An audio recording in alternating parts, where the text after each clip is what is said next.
Welcome to Ask Caleffi, the podcast that dives into real-life problems that plumbing and HVAC technicians face in the field.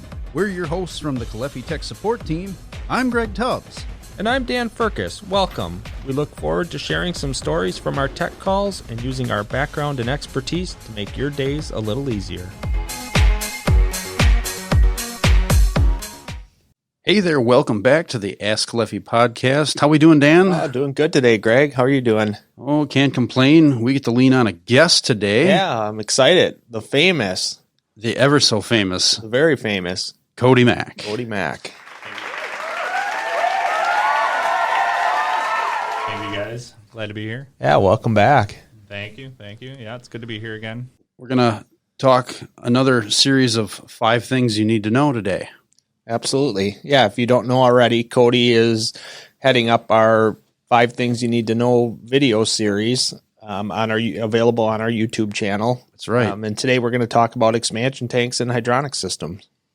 Yeah, so... you don't need expansion tanks, so we can just skip this, go right to the bar. Right. We've seen that before, haven't we? They're totally over. Where's the expansion tank in this system? Well, we hid it away somewhere in the basement. Right. Yeah, no, the expansion tanks, I mean, it's kind of a commonly overlooked thing. It's part of every closed-loop hydronic system. I mean, the fact is that, you heat up water, especially in a closed system like that. It's going to basically build pressure, and that excess pressure that it needs to go somewhere. It needs to expand somewhere, and you got your expansion tanks for that. And so, yeah. That's not what the pressure relief valve is for? What the relief valve is for, Cody? Well, you guys do make a very good point. As long as you have a nice Caleffi branded bucket underneath the pressure relief valve, I mean, then we're in business. But okay, fair enough. I know we've all been on that job. The bucket underneath the pressure relief valve. The Menards 2000. Yeah, exactly. Or the Homer bucket. The Homer bucket. Sure. But yeah, but yeah. So we did a 5 things you need to know about expansion tanks and hydronic systems, and yeah, we can kind of touch base on one of those. I mean, first of which, and I mean, it kind of goes without saying, is that sizing is something that you need to be really cognizant of. When you look at sizing an expansion tank, it's based on a couple of things. One, the amount of fluid, the volume of fluid in the system, and not only that, how much temperature variance you're going to have. You know, does it go from 70 to 180? Or is it a solar thermal system that goes from negative 40 to 350 degrees? I mean, that can really... Big difference. Yeah, big difference. Yeah. And so when you look at sizing these guys, I would highly recommend, I mean, a lot of the expansion tank manufacturers have a sizing guide right on their website, but we do also have some of those equations and stuff like that on how to figure that out. I think it was in one of our solar thermal hydronics journals that has the equation for sizing expansion tanks, and it was more for solar thermal because, again, the expansion tanks typically need to be quite a bit larger. But with that in mind, it'll work for hydronic systems as well, or boiler type systems. Right. Well, yeah, you're right. Solar thermal is going to see a larger temperature difference, so big swings, bigger swing, bigger thermal tank expansion rate. Yeah, very big swings, and you need to, obviously you need to account for that. So the other big thing that I touched on in the 5 things you need to know is checking the precharge. I almost laugh at the idea that every expansion tank's preset from the factory at 12 psi. Right. That doesn't happen. Anywhere from 8 to 20. Yeah. Right. Get your pressure gauge out and take a look, and you'll see most of the time they are not at 12 psi. And the big problem there is say for example you set your static fill pressure at 12 psi, your expansion tank's supposed to be at 12 psi, but it's not. Maybe it's at 8 psi. And what you've actually done there is you've lost some of the volume in the expansion tank already, because the 12 psi is basically pushing down on the 8 psi. And instead of, the full acceptance volume of the expansion tank, you might only have 2/3 left. And in most cases, that's not a problem, but if your expansion tank sizing was a little borderline or a little fly by the seat of your pants, that could be a problem with that pressure relief valve popping off there too. So. And that's something you're always going to want to check before you install it when there is no pressure on the system or no water in the tank. Correct. And that was another thing I brought up is as far as how to make maintenance easy in there, because, if you ever think or you're questioning whether or not the expansion tank is still good, the fact is that you need to be able to check it, and you can always put a pressure gauge on the air side of it. But what you need to realize is when you're checking the expansion tank pressure, you need to basically relieve all pressure off the water side of the expansion tank. Right. And so by having an isolation valve, that's one thing.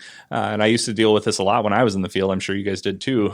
Everybody was so keen to give you an isolation valve, but no way to drain off pressure on the water side. Exactly. Yes. And my favorite is bear hugging an X-Troll 60 and having to spin it around while it's full of water and take a nice bath. And so, there's several manufacturers out there of like these all-in-one type valves where it's isolation and it has a drain and all that other fun stuff. But you could easily do it with just like a regular isolation valve and a boiler drain too. So. Right. Yeah, you're right. Something you never have is a way to drop that pressure at the tank. So that's very good. Drill a hole in it and let the pressure out if it's waterlogged anyways. But yeah, it's one of those things where, like I said, my favorite was those X-Troll 60s that were, the size of a couple watermelons put together. And they're... Yeah, that thing will bury a 5-gallon pail real easily. Oh, yeah. Yeah, especially if it's waterlogged. Yeah, so. And it had to be our most common call, for a water leak from the boiler was it boiled down to it's a bad expansion tank. For sure. Yeah. Tons of it. And when you talk about expansion tanks, I would say that they're a good barometer for how good a water quality you have in those systems too, because typically your expansion tank in a hydronic system, and it's not like it needs to be anything but it's steel. And then you've literally got the water touching the steel. And you've got a lot of ferrous components in most of your hydronic systems, whether it be cast iron volutes on pumps or steel heat exchangers or whatever.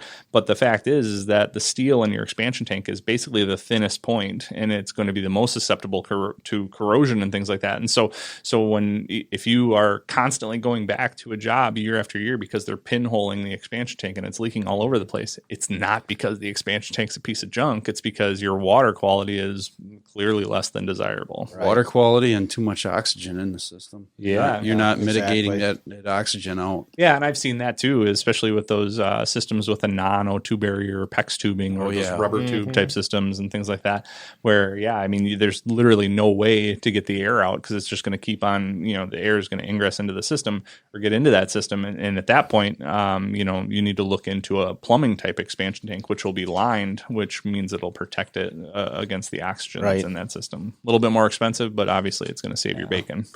Certainly will. Yeah, the last thing that I mentioned, or one of the other things that I mentioned in here too, was support. I mentioned an X-Troll 60.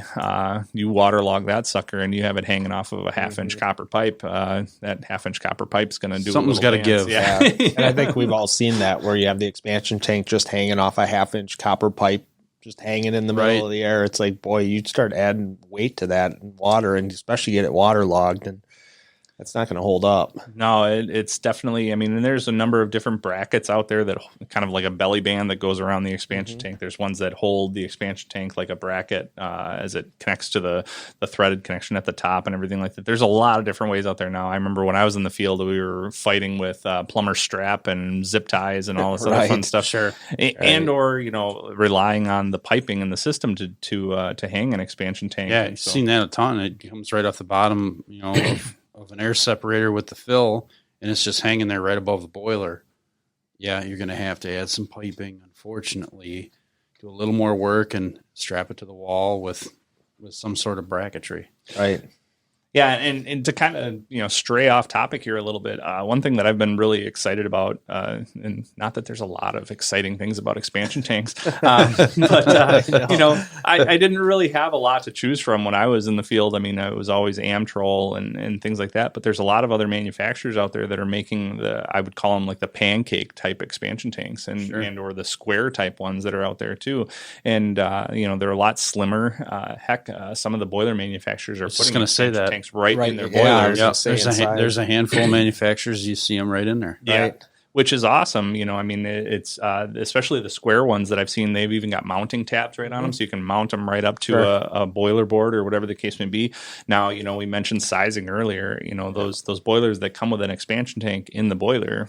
For your average copper fin tube type system, that expansion tank's probably going to be enough. But if you put that boiler into an old gravity conversion system that has 3-inch black iron pipe, larger pipe, more volume, way more volume. Yeah, the sizing is not going to be there, and don't hesitate to basically add more expansion tanks. And that's another thing to bring up too is, I mean, you get into your larger expansion tanks, a lot of times you have to look into ASME certified pressure vessels, which can be wowie expensive. And not only that, they take up a lot of space too. And I've seen it where instead of doing one large expansion tank, doing multiple to cover your bases. Sure, multiple number 30s or something like that. Yeah, or 60s or whatever. It's something to avoid that ASME certification if you don't absolutely need it. That might be something to save you money or save you on space because you just can't fit a big giant floor mounted tank somewhere or something like that. Yeah. So. Well, and that's something you're correct. If the boiler has the expansion tank built into it, you can factor the size of that expansion tank in your sizing and add accordingly. You don't need to isolate that and add a separate expansion tank size for the entire system. Yep. Yeah, for sure. I mean, you can always rip it out if you want to, but it's already there, kind of thing. Right. You know, why rip it out of there? But yeah, like I said, there's a lot of different types of expansion tanks out there now. Like I said, the square pancake type ones, the circle pancake ones, and obviously your traditional barrel type expansion tanks. So definitely check those out. I mean, and it just makes life a lot easier if you can find the right tank to fit in the right spot, and whether it be multiple tanks in parallel or whatever the case may be. So. That was a great topic to cover because, I mean, we're in the throes of heating season right now, and people are out changing tanks. And right. Well, and expansion tanks aren't a product that we manufacture here at Caleffi, yep. But certainly a component that goes into your system like our product. I would say one of the biggest things we get, and you guys probably realize it already, we get calls about is your guys' pressure reducing valve, your boiler fill valve. It keeps overfilling. I was almost going to go there as a scenario, as a look into a problem call. But go ahead. Let's go down this rabbit hole. Let's do it. Yeah. So we get the call, and it's like, it keeps overfeeding, and it keeps popping the pressure relief valve, and it's 9 times out of 10, it's not our pressure reducing valve or the boiler fill valve, because it's doing what it's supposed to do. It's replenishing water as it's getting lost through. Whatever, whether it be a blowdown or a pressure relief valve popping off. But if that expansion tank has failed, if that pressure reducing valve, the boiler fill valve, it might at a cold static pressure have that system set at 12 or 15 psi.